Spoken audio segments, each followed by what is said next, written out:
Maravilha, pergunta para o presidente do Corinthians, do Duílio, depois é minha. Primeiro, boa tarde, parabéns pelas suas palavras sempre verdadeiras.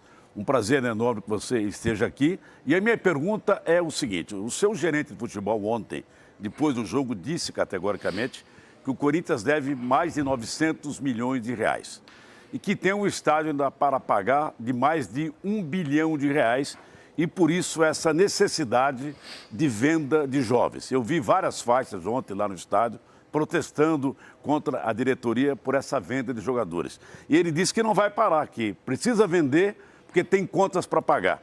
Isso que o corintiano está muito revoltado dele, porque quando surge um jogador que você vai esperar dele, que vai render muito mais dinheiro, você acaba vendendo ele antes do tempo. Vamos lá, prazer estar falando com você, maravilha. Vamos lá, vamos deixar eu pontuar algumas coisas, né?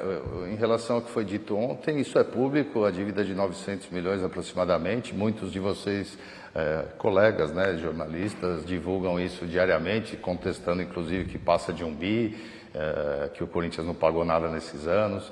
Então é bom a gente esclarecer também. Eu comecei falando isso quando eu entrei, a necessidade do Corinthians. E, gente, eu quero deixar muito claro aqui uma coisa, só um parênteses. Eu não estou criticando aqui nenhuma gestão anterior, nenhum presidente anterior. Cada um fez, acertou e errou, assim como eu estou acertando e errando. Quero deixar claro também que o Corinthians, quando eu entrei, faturava 430 milhões aproximadamente, né, por ano total.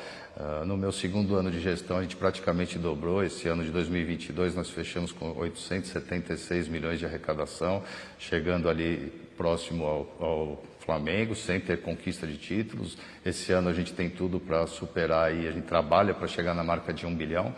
Então, a gente tem feito muito, né, para aumentar as receitas, até para vocês terem um número aí que eu acho que é muito importante, que muito se falou esses dias de transfer ban, que o Corinthians não tinha pago as contas. O Corinthians pagou mais de 250 milhões de contas na minha gestão, entre processos, FIFA. Esse ano já pagamos mais de 50 milhões da Neoquímica Arena, do novo acordo que foi feito ano passado. Nós estamos apenas antes de julho e já temos 50 milhões pagos. Então, é que muito pouco se fala, né? Não interessa muito falar as coisas boas, infelizmente, como eu coloquei. Não vende. Mas desculpa só, eu não entendi isso aí. São 50 milhões do que da Arena? Me perdoe. 50 milhões vocês pagaram em que mês? Em que mês e agora? Foi mês passado? 50 milhões do quê? Nós fizemos um novo acordo, né, Neto, como já foi muito divulgado, né, a gente tinha um processo com a Caixa, foi feito um novo acordo de valores, o Corinthians assumiu esse novo financiamento, dando name rights e mais os pagamentos. Esse ano de 2023, o Corinthians seria o primeiro ano a ser pago, né? O acordo foi fechado ano passado. Nós pagamos uma parcela de 25 milhões no início do ano, a outra parcela agora de 25 milhões nesse mês de junho, no início, e a gente vem cumprindo o que foi acordado com a Caixa. E esse ano ainda temos mais uma de... Então esse dinheiro tem que ser pago, o acordo tem que ser pago, assim como muitos acordos que foram feitos lá atrás e que, se não forem cumpridos, causam um prejuízo maior ao clube, né?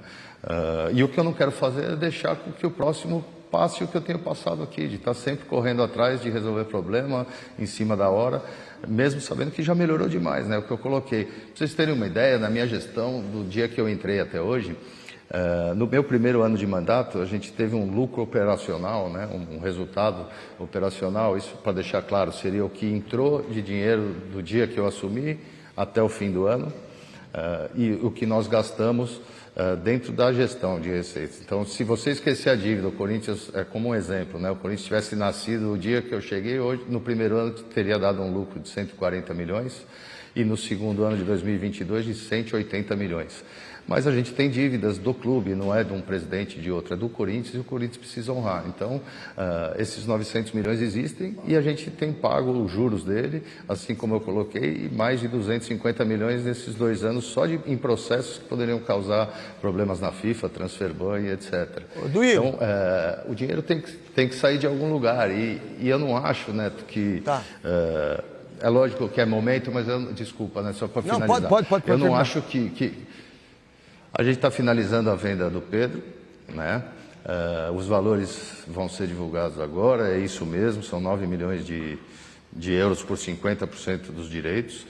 E eu não acho uma venda pequena, né? Hoje pode ser que ele vá valer muito mais lá na frente, pode, e a gente torce para isso. Ele é um patrimônio do clube ainda, a gente tem 30% dos direitos dele se ele se valorizar lá fora, como acontece muito, né? Infelizmente o Brasil não vende os jogadores no valor final, né? Quando ele sai da Europa para a Europa mesmo, numa segunda venda, os valores são muito mais altos.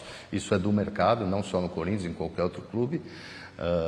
Então a gente precisa fazer isso girar. E 9 milhões de euros por 50% de um jogador, eu acho que é uma excelente venda. Podia ser melhor? Podíamos esperar mais. Não podíamos, porque a gente tem que cumprir nossos compromissos para que o Corinthians não tenha mais dificuldades no futuro. Então, só deixando isso claro, a gente teve vendas ontem, se eu não me engano, do Ângelo, que foi anunciada aí para o Chelsea, do Santos, por 18 milhões de euros, 100%, para receber em 3, 4 anos. Então, se você for ver, o Palmeiras vendeu o menino Giovani também, essa semana, no mesmo dia que saiu a notícia que a gente estaria acertando o Pedro, também por 9 milhões de euros, por 50% para os Emirados ou para a Arábia, não sei exatamente.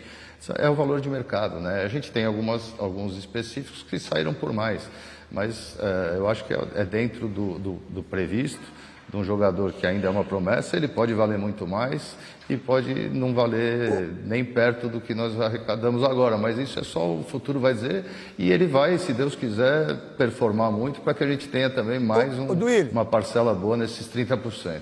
É isso que eu queria te perguntar. Então é bom você explicar direitinho. Então são 9, se eu estiver errado, você me corrija. São 9 milhões de euros por 50%.